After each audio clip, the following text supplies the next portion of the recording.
open up our questioning with third row left, Andy Anders, 11 Warriors. Yeah, Ryan, are you ready to name a starter at right guard, and what's the situation? Yeah, we'll keep looking at it this week. I think we're going to probably roll a bunch. It looks like going in that Tegra will start at right guard for us. He's had a good preseason. He's done a nice job. We'll continue to assess it, all the way up into the game time. But he's earned the right to start in this game. I think we're going to see us playing multiple guys in the offensive line in this game. But he's been consistent. Now he's got to go put it on the field and play.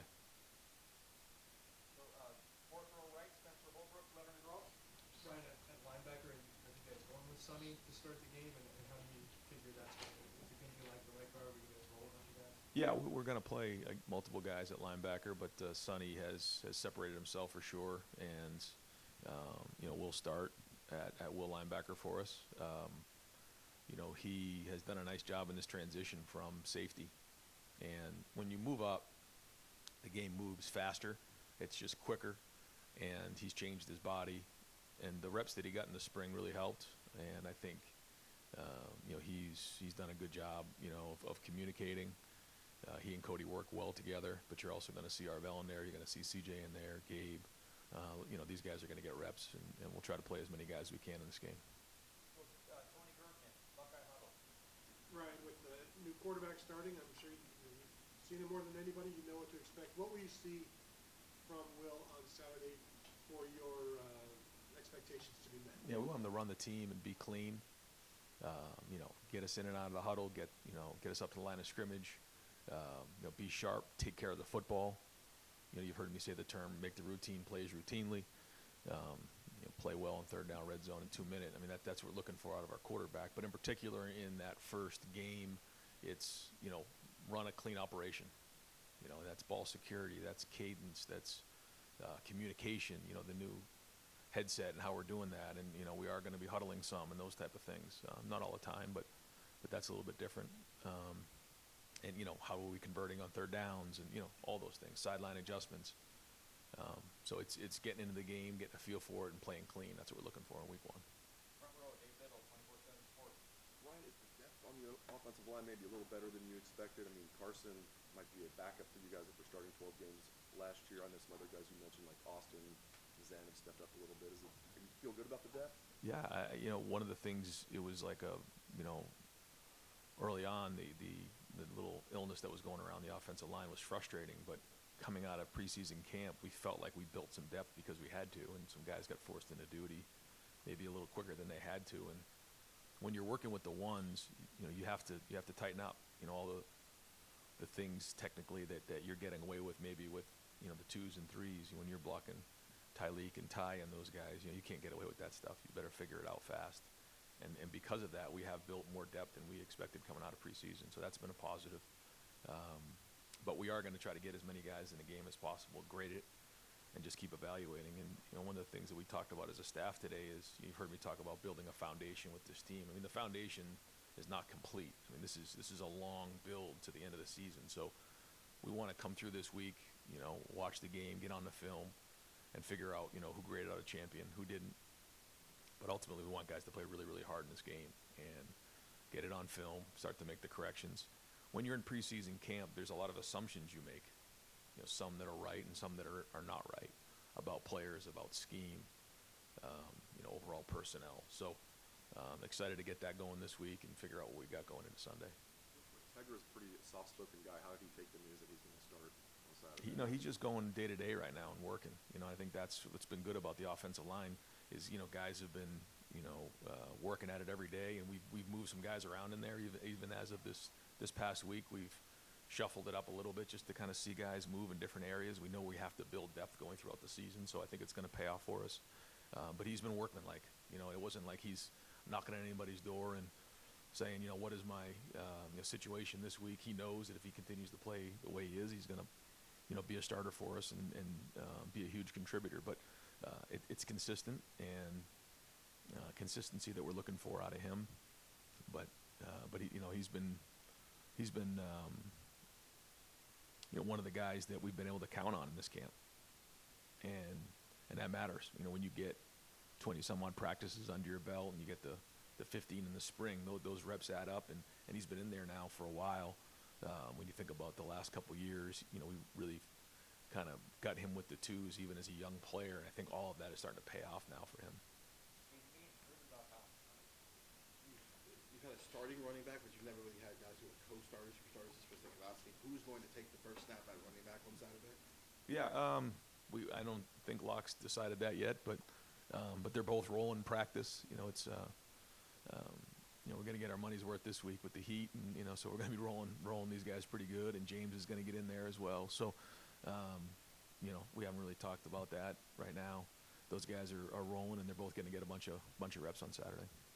James, there has he made you guys feel comfortable about where the depth is in terms of who might be the third guy up at running back with the way he's played? Yeah, I would say James right now is the third running back. He's made some really good strides. Now he's got to go put it on the field and play games, and that's different than just doing it in practice. There's still some things that he knows he's got to improve on in different areas. But in a part of that now is getting in the routine of playing a game and, being consistent over time. And when you're a freshman, sometimes that can be a challenge, making sure you're getting your rest, making sure you're taking care of your body and bringing consistency every week. So that'll be the challenge for him, but he's going to play again a bunch of snaps like a bunch of these guys. Yeah. With the iPads now on the sideline this year, what type of impact do you think that'll have? Well, it's the same for both sides, but I think the communication in game will be very, very important in identifying what's gone on in the last series. We did that in the stadium the last two Saturdays. We were able to go through and see what it would look like at halftime, what it would look like during the game, up in the booth, on the sideline. And, you have a ability to tag certain plays on your side of the ball so that you can all get to it at the same time, identify what those things are, and then make corrections or identify what scheme things are going on. So I think you're going to see, a little bit more in-game adjustments than maybe previously. But, other than that, football's still football. That's not changing. Fourth row right, Jeff Gilbert, press pro.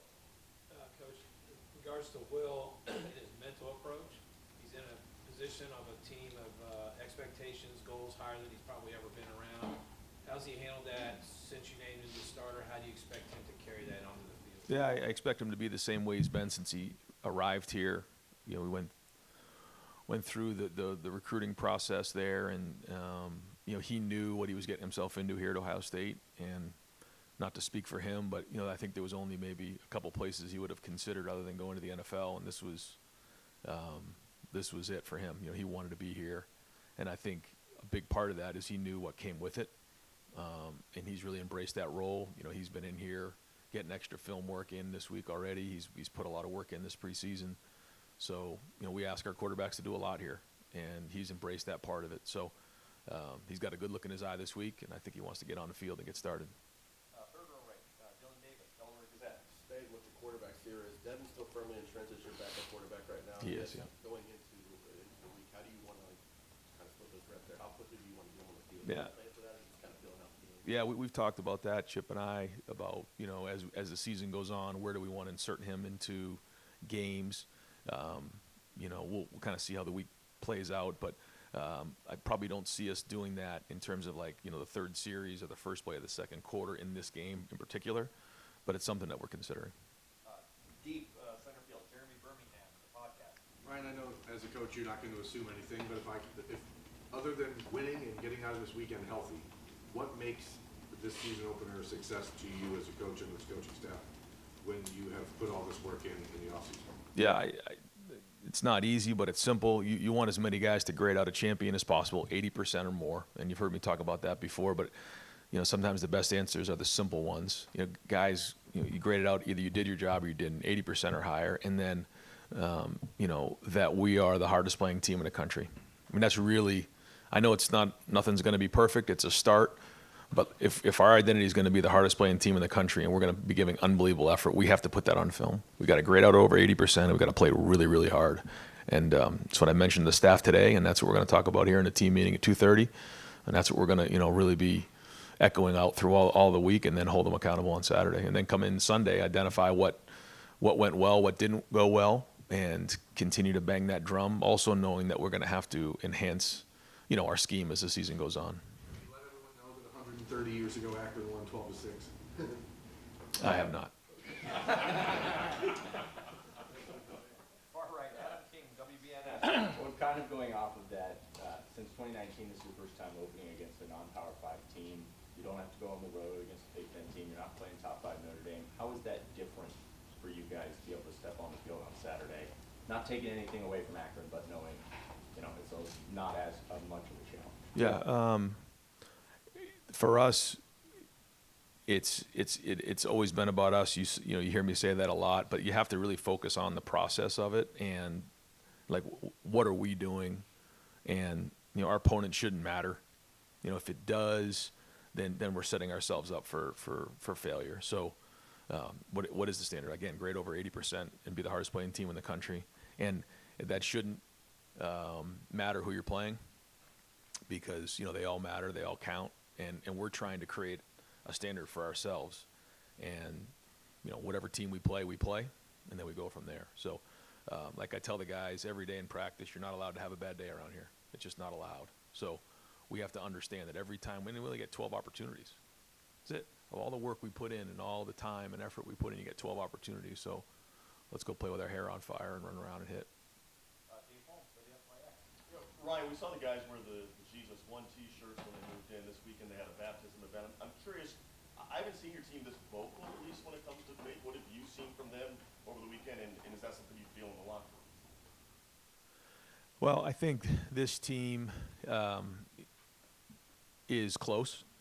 I think when you look at what they've done together as a group, they rub off on each other, and that part of it, that's their own business that they handle. But I think when you start to see and hear some of the messages that some of our team is giving, not only out in the community but to our own team on campus, those type of things, you just recognize what unbelievable guys we have in our locker room, the type of people that we have, and certainly the academic, what we've done being over a 3.2 for the last, 2 semesters. And again, you're seeing things like this and some of the community outreach. I mean, they care about not only their teammates, but they care about the community. They care about Buckeye Nation. They care about the fans. And these are great, great people. And, a lot of these guys decided, to come back or decided to come here, and could have gone a lot of other places, some to the NFL, to some to other schools, but they came here for a reason, and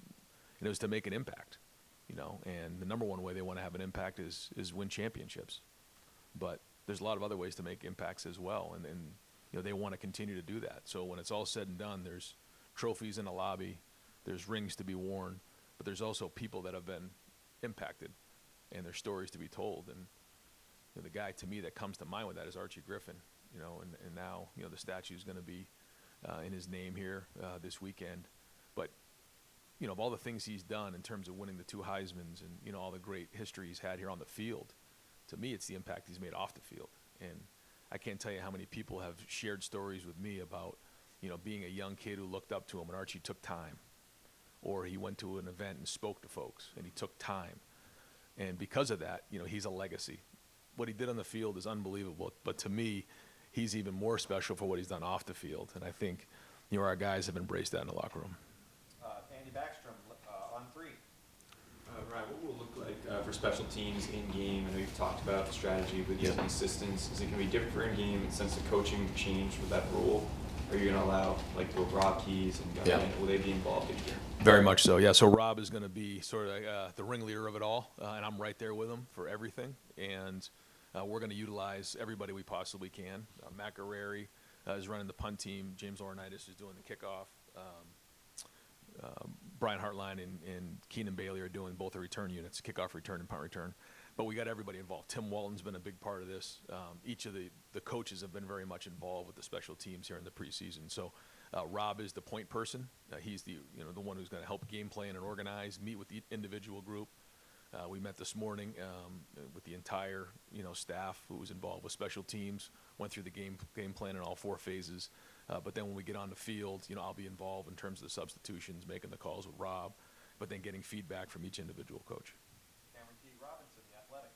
Ryan, I know you said you guys hadn't figured out which running back takes the first snap. When you have 2 guys like this, is is it more so seeing those guys in terms of like figuring out carries? Is it more so figuring out which guys are the best and kind of going with the flow, or you feel like you have a minimum snap count that like each of these guys need to hit? I know you're not going to tell us what that is, but Yeah. that's the idea. I mean, yeah, I think you have an idea of how many carries you'd like to see for each guy, but you don't know how it's going to shake, and Locke's going to get a feel for that, and he'll be responsible for handling the substitution pattern there.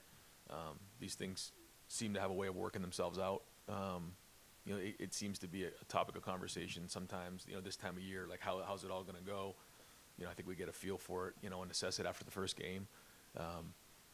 This will be the first time for Quinn Sean that we've been in a game with him, and it'll be interesting to see, as we go, how he goes as the game goes, and the type of back that he is as the game wears on. But I'm excited to see these guys run.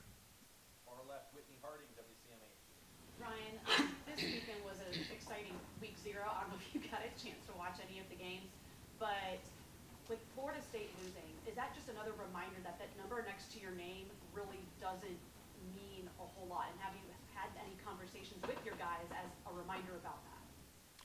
No, not in particular about that, but yeah, I think that's why you hear coaches say, when they talk about rankings, the first thing they talk about is what matters is the ranking at the end of the season, and it's coach speak, but that's a great example. I didn't get a chance to see any of the game, but yeah, I mean, I think the first thing that's noteworthy is because of the way college football is now with some of the roster turnover, you may not know exactly what you're getting with each team early in the season, and I think that's significant.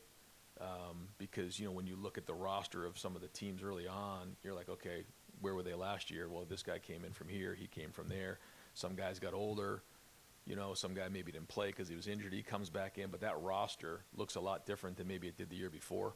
So I think, that's something that's noteworthy, but as we know, I mean, you got to bring it every week, and it has, what your ranking is, has, no indication of where you're going down the road. What matters is what you put on the field and what you earn.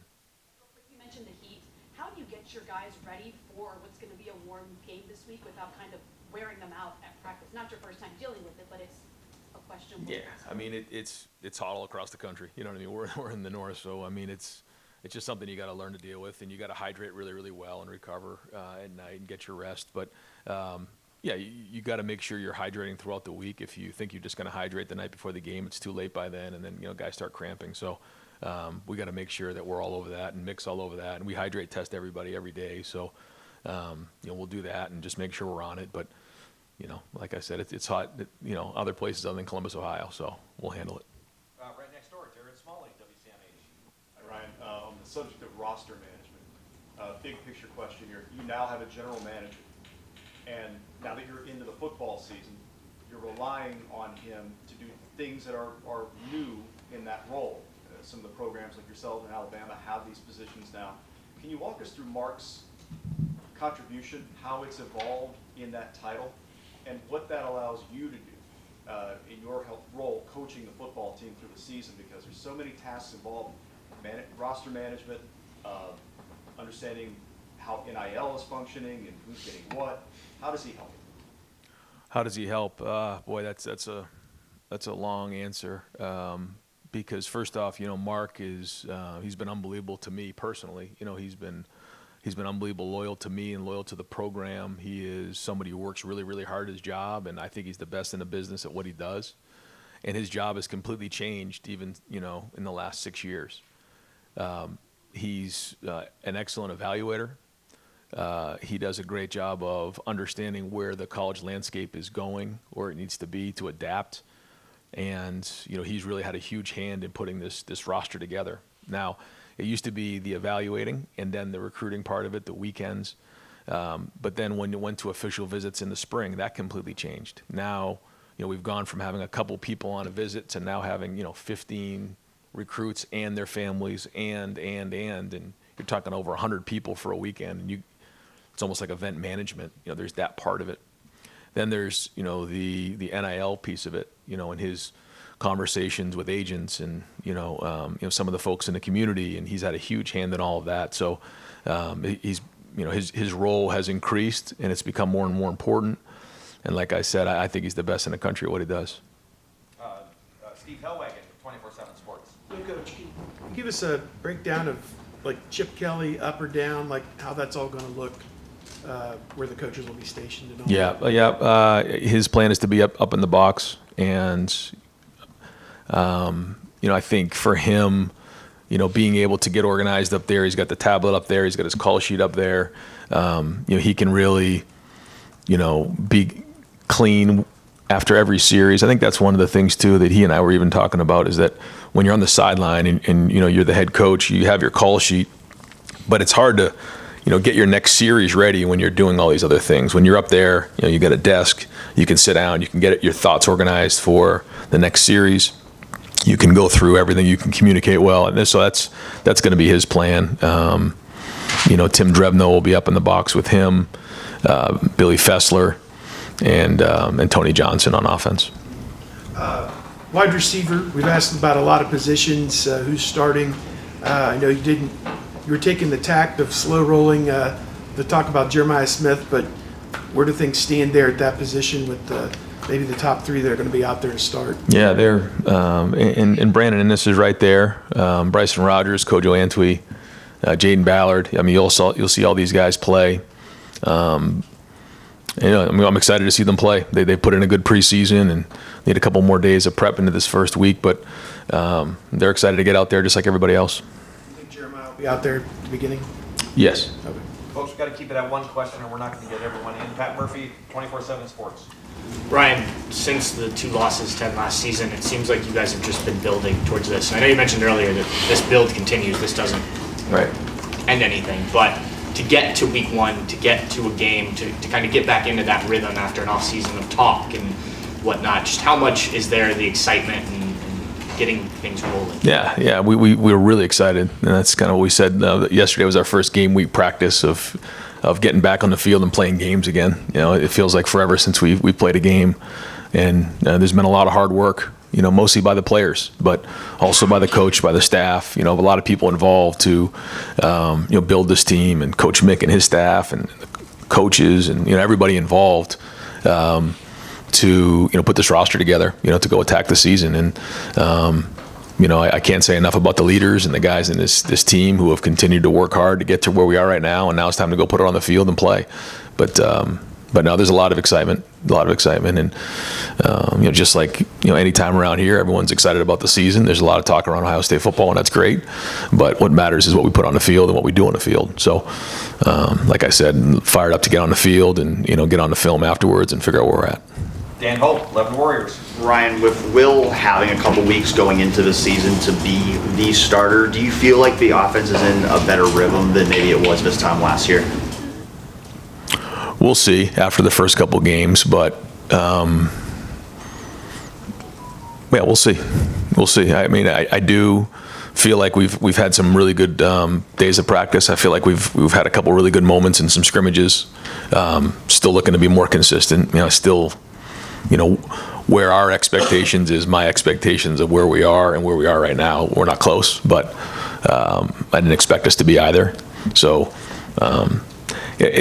It's like I said before about Quinshon. It's the same with Will. Like, we haven't played in a game with Will. We haven't played in a game with Quinshon. So I'm again fired up to see what it looks like on the field. But then get on there and figure out if some of the assumptions we've made are accurate and which ones aren't, and then enhance the things that are going well and fix the things that need to get fixed. Bill Landis, Kings of the North, the podcast. Ryan, you and Chip both I think it was maybe 2 weeks ago, when Will was named the starter, said that the quarterback is the run game coordinator, and I don't know that I've ever heard you put it in those terms before. So is there anything different that's on Will's plate in that regard, or just what are you expecting him to handle when you say the quarterback is the run game coordinator? Yeah, I think it's something that, and it's an approach that Chip's always had, where there are multiple places the ball can go, in particular with the way that Chip likes to run it, and some of the things that we've done in the past with like Justin Fields, where you're reading an end and you have to make a decision. I'm either giving the ball or I'm pulling the ball. There's an opportunity to throw the ball or hand the ball off, or check the play. So, rarely in this offense do you just take the ball, hand it off, and move on. There are some that take a deep breath, but I think what Chip is getting at, and kind of, the when we say run game coordinator is, the decisions that have to be made. It's not just in the passing game, it's also in the run game, equating numbers, reading players, whether they're linebackers, safeties, or on the line of scrimmage. And Will's handled that pretty well, you think? He has, yeah, and he needs to be. I mean, he's got to be an expert. He's got to be the best in the country at that, because if he can do that, then, and again, not extraordinary, just routine plays, making them, then we'll have an opportunity to continue to make first downs. We want to have positive runs and get completions, and that's the focus early on as we get going. Tom Barry, WBNS. Coach, you've said that you've seen an edge with this club in practice. How important is that? What do you do as a head coach to enhance that? And do you think these guys are ready to play a game now? Yeah, it goes back to how we practice, and if we're going to play that way, we have to practice that way. And again, this is, age-old commentary, but, if we expect to play with an edge, we got to practice with an edge. If we're going to play tough, we got to practice tough. If we're going to, have guys, getting their hands on balls in the back end, then we got to do it in practice. If we're going to have guys finishing down the field, then we got to do that in practice. If we have guys playing, on punt return who are going, 12 seconds on a return rep as hard as they possibly can go, that's got to happen in practice. And so we just continue to create those environments and demand that there's that. Now, for this team, we haven't really had to demand it that hard. I mean, when it's time to go, when you put the ball down, they're going at it hard. But that's our job as coaches to create that environment, because, as the saying goes, you're going to sink back to the level of your training. And so we have to make sure that happens every day in practice. And, good news is it's been like that in practice, but it's going to continue. Bill Rabinowitz, Columbus Dispatch. With most of the other quarterbacks, I guess Justin, with the exception, you had years to build a relationship with them. You haven't with Will. What have you done to kind of hasten that process? And I know he wanted you to coach him hard, and if you could give details of how you've done that, great. But how have you kind of hastened that relationship with him, and how is it right now? Yeah, I was able to spend a little extra time with him, during the spring, and and I'm right there next to the quarterbacks, and he definitely doesn't have to worry about me coaching him hard. I can tell you that. But I think he knows. I think there's a level of trust there. He knows, what's come before, and we talked about that during the recruiting process. That all right, here's what needs to happen in order for you to get to where you are. And again, I just see the way he's been in the hallways this week. He's been around it. He's studying it. He wants it.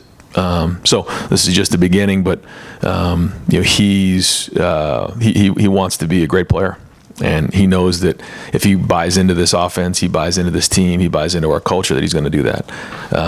We've seen that all and more so far. So again, it seems like we're never going to get to this first game and get on the field, but it's time to get on the field and go play football. Austin Ward, podcast. Ryan, you've talked often about the potential length of the season and needing to build depth. You've been asked about a couple specific positions, but I know they're all different. Generally, do you think that your philosophy to younger guys or building depth, whether that's by design or different game situations, do you think that's going to be different? Do you expect it to be different? What is the planning to build that early in the year? Yeah, I think that it needs to be a little bit different. I think there's some things we've done in the past that have been really good, and some other things that we probably need to do a little better. But also considering that this is going to be a different season. So I think that leads you to, there's some things that we need to do to make sure. And sometimes, you got to go put them in the game and, kind of hold your breath. But it's the right thing to do, because you just never know how these things are going to go. So, again, whether it all happens in the first game or not, who knows? But philosophically, we got to get guys in the game, and we have to prepare guys to get ready, because, that run down the stretch is going to take everybody we got. Joey Kaufman, Columbus Dispatch. Ryan, now that you've had a full preseason run-up to practice with the helmet communications and all that, how has that gone? How do you anticipate it just being a factor, and what have you kind of learned from practicing with it? It's different. Yeah, it is different. And, cutting it off at 15 is significant. Making sure that we have a plan for if it goes out, which can happen at times. When we were in the NFL, I remember that would happen sometimes. You've probably seen in some of the games where it goes out for 30 seconds, and that can get you out of whack fast. So just those type of communications. But I think it's allowed Chip to communicate in particular situations really well with the quarterback. You know, what's the down the distance? You know, what can we expect here? Those type of things, and then getting feedback from the quarterbacks on, you know, what is too much information. So it's been good, but you know, the day-to-day has mostly been just, you know, in practice. The two that we've had were mock scrimmages. We turned it off at 15 to really get a feel for that. So, you know, we'll get the call in early and get them lined up and go from there. To clarify, will Chip Soley be the one talking to Will, or will you be able to talk? So I have it on me, which we did the other day, and I just realized that. I said, well, I don't know if that's good or bad for you, but so I do have the ability to get on there and talk to him, but I'm mostly going to let Chip do that. Any final questions? Tim May podcast. Thanks, Jerry. Three-parter. Number one, will you watch the Connor Stallions piece tonight on Netflix? Number two, what is your favorite moniker going into this year? Is it Hair on Fire, or is it Leave No Doubt, which you said in Indianapolis, which was kind of stirring, you know, to a certain extent? Mm-hmm. And then number three, what do you want most? Now, I'll ask another number three. A lot's being made of the $20 million mark that Ross threw out there and stuff nationally about this roster, but you had a lot of guys come back, et cetera. And just what's your take on that kind of like hanging over this team as it heads into the year? Yeah, so no. What was the second question? What's your favorite moniker? Hair on Fire? Yeah, I like Leave No Doubt. Yeah, Leave No Doubt is something that when you again look back at kind of where we've been, and you know, coming up a drive short, a play short, and you know, you can't leave it to one drive. You can't leave it to one play. You just can't. You have to leave no doubt. And that's it. You know, it's like whether it's a prize fighter going down to, you know, either knock them out or leave it to the judges. You can't do that. And so, I mean, that's been something that we've talked a lot about. Mick has hammered it in the off season. We still, you know, break down some of our meetings that way. We have to do that. So, I mean, that's probably the one this year that, you know, we've grabbed onto the most. And then, you know, our team, you know, every year the expectations are high. We've talked about this for years, and you know, there's been a lot of teams, a lot of talent, a lot of great teams here, so that's nothing new. And so our focus, and this team has done an unbelievable job of just putting one day in front of the other and going to work, and that's, you know, about to start here. So, you know, I think our guys have had a good preseason. I think they're focused. I think they know what's important right now, and that's what we're going to do. We're just going to focus on trying to play the best game we can on Saturday and build from there. And that's all we can do. You know what I'm talking about the $20 million thing is some people, best roster money can buy type thing and stuff. Does that bother you that that's out there? Well, I think, you know, sometimes, you know, things are said, but when you look at our guys, you know, they're here because they want to be Buckeyes.